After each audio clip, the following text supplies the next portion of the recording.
The event horizon shuddered as its hull scraped against the skeletal remains of a derelict warship, the sound like nails dragging across metal. Captain Elias Vance gripped the armrests of his chair, his knuckles pale under the dim emergency lights.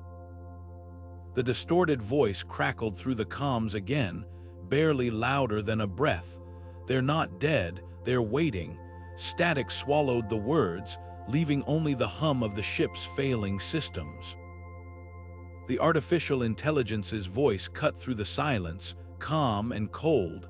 "Warning, no prior scans detected life signs in this sector." Engineer Kira Novak wiped sweat from her brow, her tools clattering to the floor as the ship lurched. Outside the viewport, shadows moved between the wreckage too fast, too wrong. The crew exchanged glances, breath held. Something was out there, and it knew they'd arrived. The ship's lights flickered once, twice, then died, plunging them into darkness just as the first scream echoed through the vents. The airlock hissed open, revealing a corridor swallowed by darkness.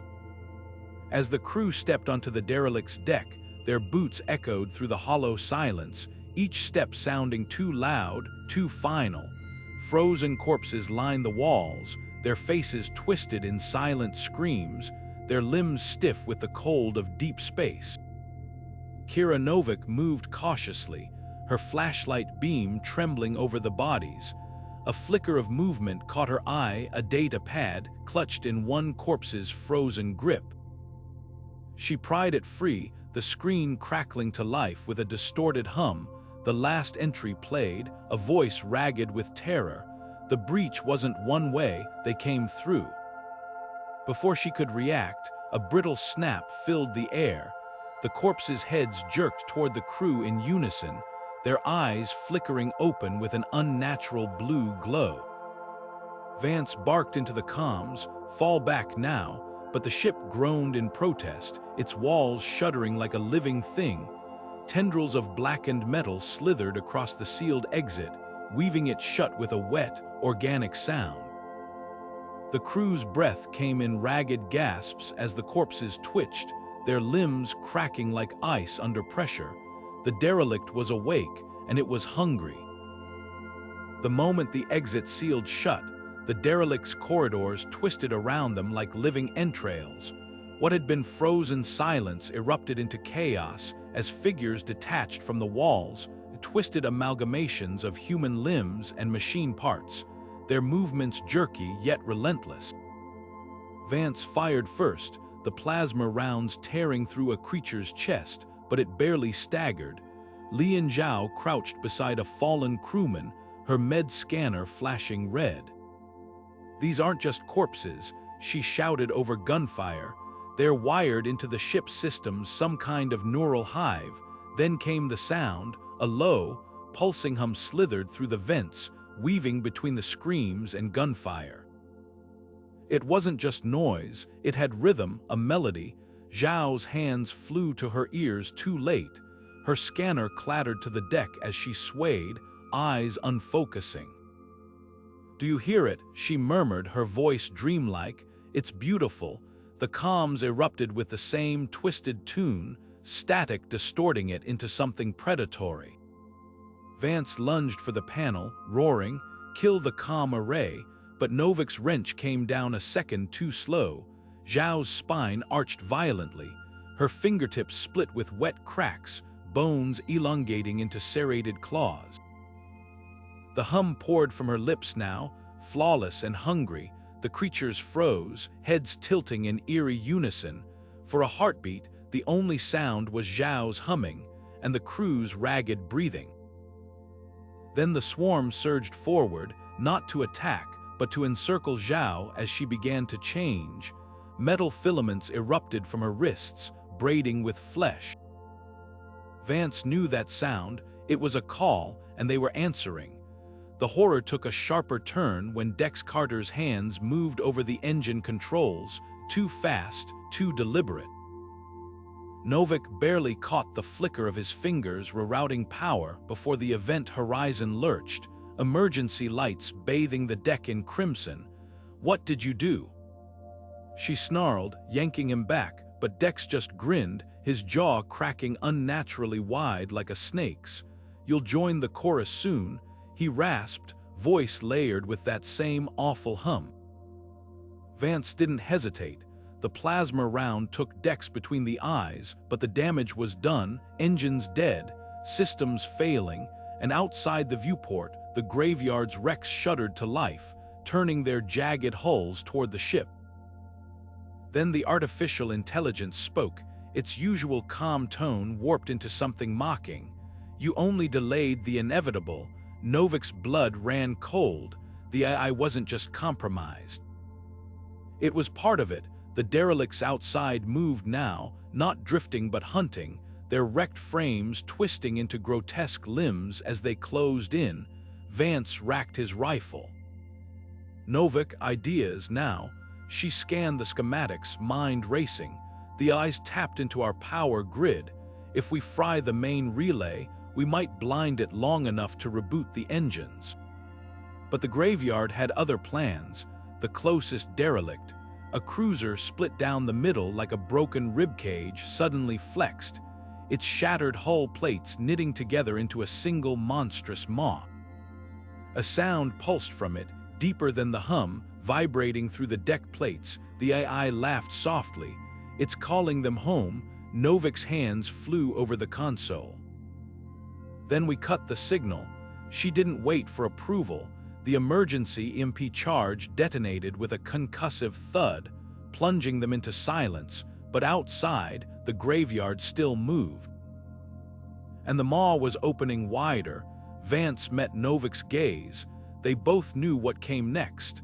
Someone had to manually jumpstart the engines from the reactor, pit a death sentence with those things outside.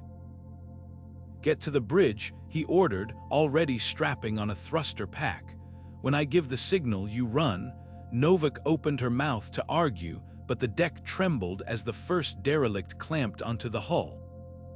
Time was up. Some horrors couldn't be outrun, but they could be fought, and Vance intended to make it cost. As the airlock hissed shut behind him, Novik heard it again, that hum slithering through the vents. Louder now, closer, the eye whispered one last thing before the EMP silenced it for good. "You'll sing for them too." The lights flickered. Somewhere in the dark, something scraped against metal. The graveyard wasn't just hunting them anymore, it was inviting them. Now came the desperate scramble for survival, every second bleeding into the next. Novik's fingers danced across the console, rewiring circuits with frantic precision. The emergency EMP wasn't designed for this, just a failsafe against pirates, not a swarm of sentient ship corpses. But she jury-rigged it anyway, splicing power from dying systems, her heart hammering as the derelicts outside writhed closer. Metal groaned as claw-like debris scraped against the hull. 30 seconds, she barked, tossing Vance the detonator. He caught it without hesitation, his face grim in the pulsing red light. "Get to the bridge. When it blows, you hit the engines hard." The words hung between them, heavy with what went unspoken. The reactor pit was a death trap, radiation-soaked, sealed tight, and the first place those things would rip apart once they felt the EMP's sting. Novik opened her mouth, but Vance was already moving, his voice crackling over the comms as he plunged deeper into the ship's belly. "Don't wait for the fireworks. Just go." The EMP detonated with a silent burst, invisible but vicious. Every light on the event horizon died.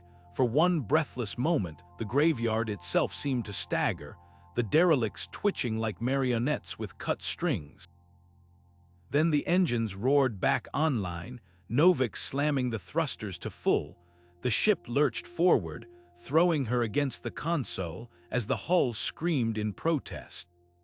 Behind them, the reactor pit erupted in a bloom of plasma fire. Vance's last stand.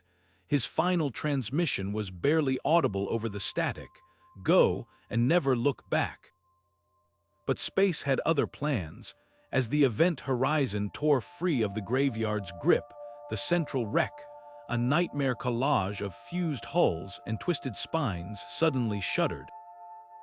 Its jagged edges slithered together, forming a cavernous maw that stretched wider, hungrier. Then it screamed. The sound wasn't just noise. It was a physical force, vibrating through the ship's skeleton. The viewscreen cracked like ice under a boot. Novik's ears rang as the scream echoed in her skull, translating itself into something worse, understanding. "It's not just calling them," she whispered, staring at the wreck's gaping mouth. "It's calling for more." The realization hit like a bullet. The graveyard wasn't the end. It was a beacon, and the scream had just lit a path straight to Earth. Now the silence of deep space presses in, heavier than before. The event horizon drifts, her engines sputtering, her systems barely holding together. The crew sits in stunned silence, no cheers for their narrow escape, no relief, only the eerie quiet of survivors who know the fight isn't over. Then the comms crackle to life. A signal, faint but unmistakable, pulses through the speakers, Earth's frequency. Novik's blood runs cold as the same distorted voice from the graveyard slithers into the cabin. "They're here," 2 words, and the nightmare crashes down all over again. Novik lunges for the recorder, her voice raw with urgency. "This is Engineer Kira Novik of the Event Horizon. If anyone's listening, destroy any ship that comes back from the graveyard. Burn them all. Don't let them dock. Don't let them land. You hear me? Burn them all." The transmission cuts out mid-sentence as the ship's power flickers, plunging them into darkness for one terrifying heartbeat.